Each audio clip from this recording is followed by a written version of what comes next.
Hello friends, मेरा नाम रोहित गुप्ता है और हमारा टॉपिक रीजनिंग में चल रहा था क्यूब एंड क्यूबॉइड, जिसमें हमने क्यूब को कंप्लीट करा दिया था और आज हमें स्टार्ट कराना है घनाभ या क्यूबॉइड। तो सबसे पहले हम इसकी डेफिनेशन देख लेते हैं, इसकी परिभाषा देख लेते हैं कि घनाभ होता क्या है। तो घनाभ होता यह है कि इसमें लंबाई, चौड़ाई और ऊंचाई बराबर नहीं होती। जैसे मैंने आपको घन की या क्यूब की डेफिनेशन बताई थी और मैंने उसमें आपको बताया था कि ऐसी 3D आकृति जिसमें लंबाई, चौड़ाई और ऊंचाई, लेंथ, ब्रेथ एंड हाइट अगर बराबर है तो हम उसको एक क्यूब बोलेंगे, घन बोलेंगे। अगर एक ऐसी 3D आकृति जिसमें लेंथ, ब्रेथ एंड हाइट, लंबाई, चौड़ाई और ऊंचाई डिफरेंट हैं, अलग अलग हैं, तो हम उसको क्या बोलेंगे? हम उसको बोलेंगे घनाभ या क्यूबॉइड। सबसे बड़ा अंतर घन और घनाभ में यह है। दूसरी चीज यह है कि जब हम वहां पर घन को, एक बड़े घन को काटते थे तो छोटे घन में हमें मिलती थी चीजें। एक बड़े घन को जब काटते थे तो छोटे घन में मिलती थी, लेकिन यहाँ पर जब हम एक घनाभ को काटेंगे तो एक बड़े घनाभ को काटेंगे तो छोटा घनाभ नहीं मिलेगा हमें यहाँ पर। हमें यहाँ पर छोटे छोटे घन ही मिलेंगे। कहने का मतलब यह है कि जब हम एक बड़े घन को काटते थे तो हमें घन ही छोटे छोटे प्राप्त होते थे, लेकिन अगर हम एक बड़े घनाभ को कट करेंगे तो हमें घनाभ नहीं, घन ही मिलेंगे। बस आपको ये दो बेसिक सी चीजें याद रखनी है। घन और घनाभ में जो अंतर है वो सबसे बड़ा यही है। तीसरी चीज ये है, इसमें अंतर यह है कि अगर तीन लेंथ्स बराबर हैं तो हम उसको घन बोल देंगे। तीन लेंथ अगर डिफरेंट है तो हम उसको घनाभ बोल देंगे। लेकिन किन्हीं दो भुजाओं की लेंथ बराबर है, यानी कि अगर मैं आपसे कहूं लंबाई और चौड़ाई बराबर है और ऊंचाई डिफरेंट है, तो भी हम उसको घनाभ ही बोलेंगे, क्यूबॉइड ही बोलेंगे, ना कि उसको घन बोलेंगे। घन सिर्फ तभी हो सकता है जब तीनों साइड्स बराबर हो। अगर कोई एक साइड भी डिफरेंट है तो हम उसको क्या बोलेंगे? घनाभ। चलिए पहला क्वेश्चन ले लेते हैं। पहले क्वेश्चन में है कि एक घनाभ जिसकी लंबाई, चौड़ाई और ऊंचाई क्रम से 6, 8, 10 मीटर है, डिफरेंट है। अगर यहाँ पे घनाभ शब्द का जिक्र भी नहीं करता और वो ये बोलता है एक 3D आकृति जिसकी लंबाई, चौड़ाई और ऊंचाई इतने इतने मीटर है, तो हम समझ लेते हैं ये घनाभ की बात कर रहा है। ठीक है। इसे 2 मीटर भुजा वाले छोटे छोटे घनों में काटा गया। इसे 2 मीटर छोटे छोटे घनों में काटा गया तथा घनाभ लाल रंग से रंगा हुआ है। आप थोड़ा इमेजिन कीजिए, एक घनाभ है वो लाल रंग से रंगा हुआ है और जब हम उसको 2 मीटर के छोटे छोटे घनों में काटते हैं तो उस पर आधारित कुछ क्वेश्चन वो आपसे पूछ रहा है, उन पर डिस्कस करते हैं। चलिए सबसे पहले मैं 6, 8 और 10 मीटर का एक घनाभ बना लेता हूँ। चलिए मैंने एक घनाभ बनाया जिसकी हमें लंबाई क्या दी है? 6 मीटर। चलिए मैं यहाँ से यहाँ क्या मान लेता हूँ? यह है 6 मीटर। उसके बाद उसने हाइट कितनी दी है? उसने हाइट दी है 10 मीटर। हाइट क्या है? ये हाइट ही तो है हमारी, यहाँ से यहाँ तक ये सब हाइट है। तो ये कितनी दी है? तो ये दी है 10 मीटर, यहाँ से यहाँ तक की लेंथ। इसके बाद हमें चौड़ाई कितनी दी है? तो चौड़ाई दी है हमें 8 मीटर। मतलब यहाँ से यहाँ तक की जो लेंथ दी है वो कितनी दी है? 8 मीटर। अब ध्यान से समझना इस चीज को। हमने सबसे पहले डिस्कस किया था घनाभ पर, और घनाभ में हमने देखा कि घनाभ किसी एक ही साइड का, एक ही लेंथ का होता है। उस लेंथ के घन को जब हम छोटे घनों में काटते हैं तो वहां हम छोटे घन की लेंथ से उसको डिवाइड करते हैं। उसी प्रकार यहाँ पे हमें क्या करना है? 2 मीटर के छोटे छोटे घनों में काटना है। क्लियर है भाई इतनी बात?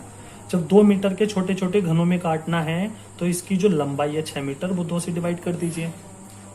बड़े घनाभ की भुजा बटे छोटे घन की भुजा बराबर n की वैल्यू। यहाँ पे पार्ट्स कितने आ गए? तो आप कहोगे 3 भाग आ जाएंगे, 3 पार्ट्स आ जाएंगे। क्लियर है भाई इतनी बात? अगर मैं आपसे यहाँ पूछूं कट कितने आ जाएंगे, तो कट आप कहोगे यहाँ पर आ जाएंगे 2, क्योंकि कट हमेशा भाग से, पार्ट से 1 कम होता है। उसी प्रकार अगर मैं आपसे कहूं चौड़ाई पे कट मारिए 2-2 मीटर का, तो आप कहोगे 4 भाग बनेंगे, लेकिन कट्स कितने बनेंगे? तो आप कहोगे 3। कट से कितने बनेंगे? 3। उसी प्रकार अगर मैं आपसे कहूं हाइट, हाइट पे कितने भाग बनेंगे 2-2 मीटर के, तो आप कहोगे 5 भाग बनेंगे, लेकिन कट्स की बात करें तो कट्स बनेंगे सिर्फ 4। तो इतनी बात समझ में आ गई। घनाभ में और घन में क्या अंतर है एक बार और समझ लीजिए। घन में हम देखते थे जो हमारे नंबर ऑफ पार्ट्स थे, भागों की संख्या थी, वो हमेशा इक्वल आती थी, क्योंकि जो लेंथ होती थी वो सेम होती थी, इसलिए नंबर ऑफ पार्ट्स भी हमारे सेम होते थे। जब नंबर ऑफ पार्ट्स हमारे सेम होते थे तो नंबर ऑफ कट्स भी हमारे सेम होते थे, मतलब कटों की संख्या भी सेम होती थी। जब वहां पर कटों की संख्या और भाग की संख्या बराबर होती थी तो वहां पर हम एक एन का यूज किया करते थे। किसका यूज किया करते थे? एक एन का। और एन किसको बोलते थे? तो वहां पर जो तीनों पार्ट्स आते थे तीनों साइड्स के, उसको हम एन बोलते थे। मतलब एन की वैल्यू अगर यहाँ पे 8 8 8 है, घन है एक, और सबकी लेंथ 8 8 है, तो 4 जो आता था वहां पे एन की वैल्यू आती थी, पार्ट्स आते थे। अगर मैं घनाभ की बात करूं, अगर मैं किसकी बात करूं? घनाभ की, तो यहाँ पर 3 साइड्स हैं, अलग अलग हैं, डिफरेंट है, इसलिए यहाँ पर पार्ट्स भी अलग अलग आए हैं। यहाँ पर 4 पार्ट्स आए हैं, यहाँ पर 3 पार्ट्स आए हैं, और यहाँ पर 5 पार्ट्स आए हैं। तो यहाँ पर घनाभ में हम एक एन का यूज नहीं करेंगे, यहाँ पर करेंगे हम 3 एन का यूज। 3 एन का यूज, 3 एन से मतलब है कि हम n1 को मानेंगे 4, इस वाले 4 को n1 मान लें, इस वाले भाग 3 को मान लें हम n2, n2 बराबर 3, और ये जो 5 आया इसको मान लें हम n3। समझ रहे हो ना क्यों मान रहे हैं हम? वहां पे घन में जो पार्ट्स आते थे वो सेम आते थे, इसलिए n मानते थे। यहाँ पे नंबर ऑफ पार्ट्स जो हैं, भाग जो हैं वो अलग अलग आए हैं, इसलिए हमने n1 n2 एंड n3 मान लिया। इसके बाद अगर मैं आपको कट लगाना सिखाऊं तो हमारी लेंथ ये कितनी थी? 6। 2-2 के हमें क्या करने हैं? हमें बनाने हैं क्यूब छोटे छोटे। तो पार्ट्स कितने बने? 3। कट कितने लगाने हैं? 2। तो चलिए सबसे पहले यहाँ पे लगा दीजिए 2 कट। एक कट ये लगा दिया भाई, और एक कट ये लगा दिया। उसी प्रकार एक कट हमने यहाँ से यहाँ लगा दिया भाई ये, और एक कट हमने ये लगा दिया। बात पल्ले पड़ रही है नहीं? तो ये 2 कट लग गए हमारे। उसके बाद अगर मैं चौड़ाई की बात करूं तो चौड़ाई है हमारी 8 मीटर की, और छोटे छोटे घन जो बना रहे हैं वो 2-2 मीटर के बना रहे हैं। तो हमारे भाग आए यहाँ पर 4, और कट्स कितने आए? तो कट्स आए यहाँ पर 3। अब इसमें 3 कट्स लगा दीजिए भाई। तो आप कहोगे एक कट ये लगाया, एक कट ये लगाया, और एक ये लगाया। 3 कट्स हमने लगा दिए। समझना, यहाँ पे मैंने 3 पार्ट्स लगा दिए, 1 2 3, यहाँ पे 3 पार्ट्स लगा दिए। पार्ट्स नहीं, 3 कट लगा दिए, पार्ट्स तो यहाँ पे 4 हैं। उसके बाद अगर मैं हाइट की बात करूं तो हाइट है हमारी 10 मीटर की, जबकि 2-2 मीटर के हमें क्यूब बनाने हैं। तो हमारे नंबर ऑफ पार्ट्स कितने आए? 5, लेकिन कट कितने लगाने हैं? 4। तो हमें यहाँ पर लगाने हैं 4 कट। और चलिए मैं लगा देता हूँ। एक कट ये लगा दिया मैंने, एक कट ये लगा दिया, एक ये लगा दिया, और एक ये लगा दिया चौथा। इसको पूरा कंप्लीट कर दीजिए। एक कट ये हो गया, एक कट ये हो गया, एंड एक ये हो गया, और चौथा कट ये हो गया।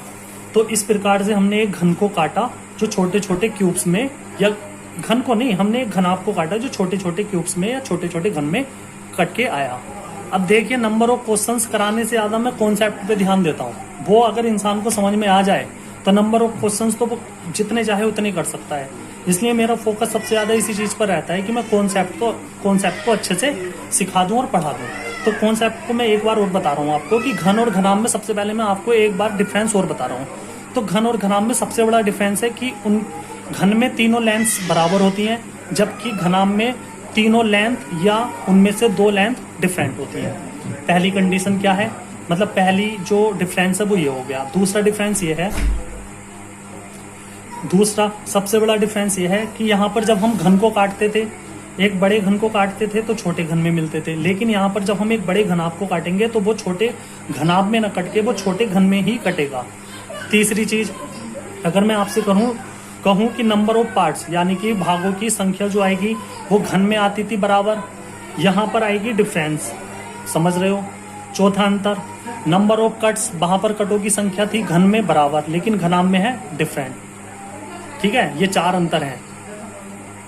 एंड मैंने आपको बताया कि घन में हम सिर्फ एक n का यूज करते हैं, जो नंबर ऑफ पार्ट्स होते हैं वो हमारे सेम होते हैं, इसलिए एक ही n का यूज करते हैं। जबकि घनाभ में हम 3 n का यूज करते हैं, जिनको हमने नाम दिया n1 n2 एंड n3। अब मैं आपको मैंने क्यूब्स के सारे फॉर्मूले मैंने आपको बताए, उस पे ही बेस्ड, उससे ही सारे फॉर्मूले घनाभ के बनेंगे। वो मैं आपको एक बार सिखा देता हूँ। अगर मैं आपसे कहूँ कि एक बड़े घन को मैंने छोटे छोटे घनों में काटा, काटने के बाद होता क्या था, जो हमारे टोटल नंबर ऑफ क्यूब्स निकल के आते थे, कुल घन जो आते थे वो क्या आते थे, n की क्यूब। पहला फॉर्मूला था टोटल क्यूब का। अरे था कि नहीं था? था। जब हम एक बड़े घनाभ को काटेंगे क्यूब्स में तो टोटल क्यूब्स यहाँ पर कितने आएंगे, तो वहां पर जब एक ही n का यूज होता था इसलिए n का क्यूब लगा दिया। यहाँ पर 3 n का यूज हो रहा है इसलिए n1 गुणा n2 गुणा n3। इसका मतलब क्या हुआ, अगर आप एक बड़े घनाभ को छोटे घनों में काटोगे तो और आपसे पूछे कि टोटल घनों की संख्या ज्ञात कीजिए, तो वहां पे जो नंबर ऑफ पार्ट्स निकल कर आएंगे उनके मल्टीप्लाई करा दीजिए, आंसर आ जाएगा। दूसरा फॉर्मूला क्या है, तो दूसरा फॉर्मूला ये है कि अगर मैं यहाँ पे घन में एक बड़े घन को जब काटता था छोटे घन में तो 3 सतह पूछता था, मैं 3 सतह रंगे हुए घनों की संख्या पूछता था, तो आपका आंसर आता था 8। उसी प्रकार अगर मैं आपसे ये कहूँ कि जब हम एक बड़े घनाभ को छोटे घनों में काटेंगे तो यहाँ पर 3 सतह रंगे हुए घनों की संख्या कितनी आएगी, तो यहाँ पर भी कितनी आएगी, 8। भाई यहाँ पे इसमें कुछ भी डिफरेंस नहीं है, कॉर्नर पार्ट्स ही तो आएंगे। देखिए यहाँ से आ जाएगा ये 4 यहाँ से और 4 यहाँ से, एक ही डन है जो पीछे की तरफ है। तो जो ये कॉर्नर क्यूब्स हैं इन्हीं को तो हम बोलते हैं कि ये जो कॉर्नर क्यूब्स होते हैं ये 3 सतह इनकी रंगी भी होती हैं। तो यहाँ पर भी जो हमारे 3 सतह रंगे हुए क्यूब्स होंगे उनकी संख्या 8 होगी। तीसरा फॉर्मूला मैंने आपको बताया क्या, 2 सतह रंगे हुए क्यूब्स की संख्या घन में कितनी होती थी, तो आप कहोगे घन में होती थी 12 और ब्रैकेट में n-2, इतना ही होती थी ना, जबकि यहाँ पे एक n यूज करते थे, लेकिन हमें यहाँ पे क्या करने हैं, 3 n यूज करने हैं। इसलिए 12 को 3 भागों में बांटोगे तो क्या आ जाएगा, 4 n1-2 plus 4 n2-2 plus 4 n3-2। देखिए इसी फॉर्मूले से मैंने घनाभ के क्यूब्स के लिए फॉर्मूला मैंने आपको बना दिया। फिर चौथा फॉर्मूला क्या था, एक सतह रंगे हुए घनों की संख्या जब हम निकालते थे तो उसका फॉर्मूला था 6n-2 का होल स्क्वायर, यही था। अब मुझे यहाँ पे एक n यूज करना पड़ता था इसलिए ये फॉर्मूला था, लेकिन मुझे यहाँ पे 3n यूज करने हैं तो फॉर्मूला क्या बन जाएगा, 6 को हम 3 पार्ट्स में डिवाइड करेंगे तो क्या आ जाएगा, फिर एक को 2 मिलेंगे। अब यहाँ पे स्क्वायर है तो n-2 कर लेंगे, n-2 कर देंगे। स्क्वायर को हम ऐसे लिख सकते हैं, नहीं लिख सकते हैं। अब जब मुझे n ना करके मुझे 3 n यूज करने हैं तो यहाँ पे n1 n2 plus n2-2 n3-2 plus 2 n3-2 और n1-2। तो हमारा ये फॉर्मूला बन जाएगा। जब हम किसी एक घनाभ को छोटे घनों में काटेंगे तो एक सतह रंगे हुए घनों का जो फॉर्मूला है वो ये बन जाएगा। पांचवा फॉर्मूला क्या बताया मैंने आपको, पांचवा फॉर्मूला मैंने बताया जब हम एक बड़े घन को छोटे घनों में काटते हैं तो 0 सतह या रंगहीन या कलरलेस क्यूब्स की संख्या क्या आती थी, तो उसका फॉर्मूला था n-2 का होल क्यूब। अब इसमें हमें क्या करना है, हमें यहाँ पे करना है n-2 का होल क्यूब है तो हमें इसको ऐसे लिख सकते हैं n-2 इंटू n-2, लेकिन 3 n यूज होगा तो यहाँ पे n1 n2 n3। तो एक फॉर्मूला ये हुआ। लास्ट फॉर्मूला मैंने आपको क्या बताया, जो हमारे टोटल कट्स होते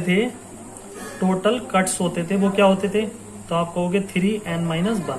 भाई n-1 मतलब n क्या था, वहां पे पार्ट्स था, एक कम करते थे तो हमारे कट एक साइड से निकल के आते थे, लेकिन तीनों साइड से देखेंगे तो 3 से मल्टीप्लाई करा देंगे।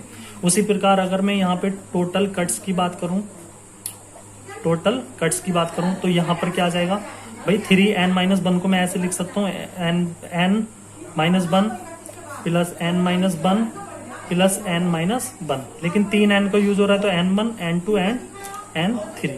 तो ये हमारे सारे घनाभ के लिए फॉर्मूले हो गए, ये घन के लिए फॉर्मूले हो गए। ठीक है, अब क्वेश्चन पे आते हैं। अब पहला क्वेश्चन ये है कि 9 × 12 × 18 सेंटीमीटर का एक घनाभ है। घनाभ की हमें लंबाई, चौड़ाई और ऊंचाई दे दी 9, 12 और 18। अब 3 सेंटीमीटर के छोटे छोटे घनों में काटना है और हमसे कुल घनों की संख्या पूछी है। तो यहाँ से अगर मैं कहूँ कि 9 को 3 से डिवाइड कर दो, n1 की वैल्यू हो जाएगी कितनी, 3। भाई यहाँ पे n1 की वैल्यू आ जाएगी 3। अगर मैं n2 की वैल्यू पूछूं तो 12 को डिवाइड कर दीजिए 3 से, 4 आ जाएगी।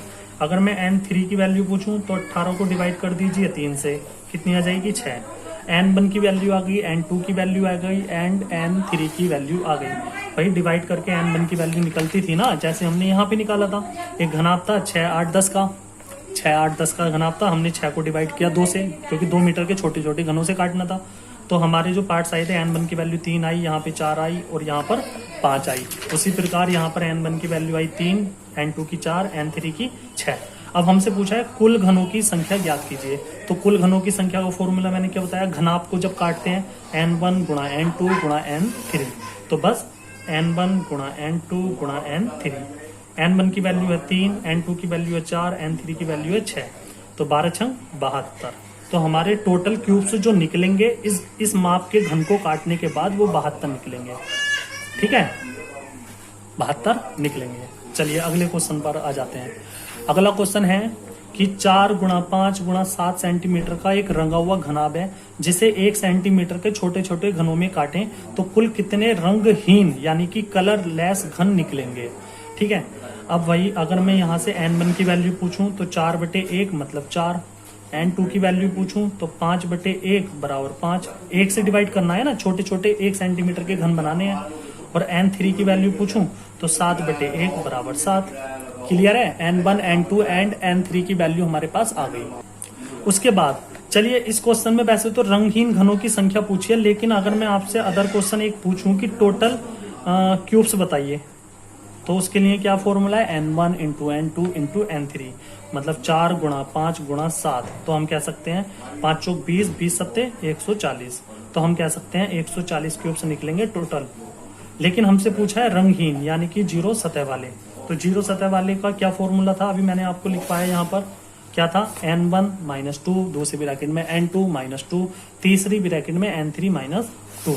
तो हम n1 -2, n2 -2, n3 -2, यहाँ पर n की वैल्यू क्या है 4, तो 4 में से 2 गया 2 बचा। n2 की वैल्यू है 5, 5 में से 2 गया 3 बचा। n3 की वैल्यू है 7, 7 में से 2 गया 5 बचा। तो 2 तिया 6, 6 पंजे 30। तो 0 सतह वाले यानी कि रंगहीन क्यूब्स टोटल कितने आए, 30 आ गए। ठीक है, फिर उसके बाद हमें एक घनाभ की माप दी है 4, 8, 16 और उसको 2 सेंटीमीटर के छोटे छोटे घनों में काटें। तो उसने पहला क्वेश्चन पूछा है टोटल क्यूब्स बताइए, 3 सतह वाले क्यूब्स बताइए, 2 सतह वाले क्यूब्स बताइए, 1 सतह वाला क्यूब्स बताइए और 0 सतह वाले क्यूब्स बताइए, यानी कि रंगहीन सतह वाले क्यूब्स बताइए। तो हम यहाँ से अगर n1 की वैल्यू निकालें तो 4/2 मतलब 2, n2 की वैल्यू निकालें तो 8/2 मतलब 4, n3 की वैल्यू निकालें तो 16/2 मतलब 8। अब यहाँ पे टोटल क्यूब्स निकालेंगे तो n1 into n2 into n3, तो हम यहाँ इसकी मल्टीप्लाई करा देंगे, 2 चौक 8 और 8 64, तो टोटल क्यूब्स कितने आएंगे निकल कर 64। उसके बाद 3 सतह निकालने का फॉर्मूला क्या था, तो आप कहोगे उसमें तो कोई फॉर्मूला ही नहीं था, निश्चित होते हैं 8 क्यूब्स। हम बता देंगे 3 सतह रंगे हुए क्यूब्स की संख्या कितनी आ जाएगी 8। उसके बाद 2 सतह रंगे हुए क्यूब्स कितने होंगे, तो उसका फॉर्मूला है 4n1 -2 plus 4n2 -2 plus 4n3 -2। यहाँ पे 4n1 की वैल्यू है 4, 4 में से 2 गया 2, n2 की वैल्यू है 5 नहीं 4, 4 में से 2 गया 2। अरे सुनिए, n1 की वैल्यू इसमें 2 है तो इसकी वैल्यू 0 आ जाएगी, सॉरी। n2 की वैल्यू है 4, 4 में से 2 गया 2 प्लस 4, n3 की वैल्यू है हमारी 8, 8 में से 2 गया 6। तो हमारा आंसर कितना आ जाएगा, 4 दूनी 8 और 6 चौक 24, तो कितना आ जाएगा 32। तो 2 सतह रंगे हुए क्यूब्स की संख्या कितनी आ जाएगी, वही 32।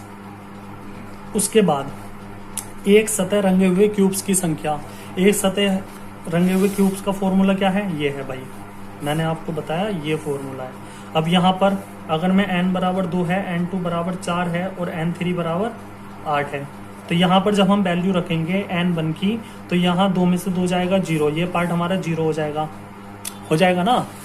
उसके बाद अगर मैं n1 की वैल्यू इस वाले पार्ट में रखूंगा तो थर्ड वाला पार्ट भी मेरा 0 हो जाएगा, पार्ट बचेगा मेरा सेकंड वाला। अब n2 की वैल्यू अगर मैं इसमें 4 रखूं तो 2 गुणा 4 में से 2 गया, 2 बचा, 2 दूनी 4, 4। फिर n3 की वैल्यू है 4 नहीं 8, 8 में से 2 गया 6, तो कितने आ जाएंगे, एक सतह रंगे हुए घनों की संख्या कितनी आ जाएगी, 24। आप निकाल सकते हैं, फॉर्मूला मैंने आपको बता दिया। आप छोटे बच्चे थोड़ी नहीं हो, कैलकुलेशन थोड़ी ना सिखानी है, मुझे तो कॉन्सेप्ट सिखाना है। आप कैलकुलेशन खुद कर सकते हो, फॉर्मूला मैंने आपको बता दिया। अब 0 सतह रंगे हुए घनों की संख्या यानी कि रंगहीन घनों की संख्या, तो उसका फॉर्मूला है n1 - 2 n2 - 2 एंड n3 - 2। अगर मैं n1 की वैल्यू यहाँ 2 रखूंगा तो 2 में से 2 गया 0, 0 की गुणा किसी से भी करेंगे तो 0 आ जाएगा। तो ऐसे घन एक भी नहीं होगा जो रंगहीन हो, उसकी संख्या कितनी है, 0। अब हमसे क्वेश्चन पूछा है कि 14 × 5 × 7 सेंटीमीटर का एक घनाभ है, रंगा हुआ है वो, और 1 सेंटीमीटर के छोटे छोटे घन में इसको काटें तो कुल कितने रंगहीन घन बनेंगे। ठीक है, अगर मैं यहाँ से n1 की वैल्यू निकालूं तो 14/1 मतलब 14, n2 की वैल्यू निकालूं तो 5/1 मतलब 5, n3 की वैल्यू निकालूं तो 7/1 मतलब 7।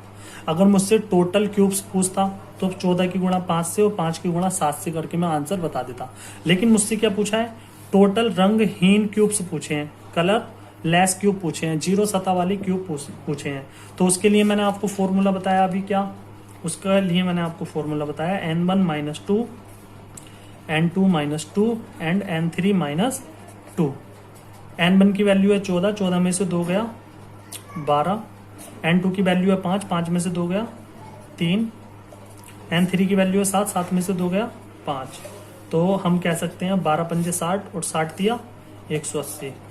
तो 180 क्यूब्स ऐसे हैं जो विदाउट कलर हैं, रंगहीन है, ठीक है, 0 सतह वाले हैं।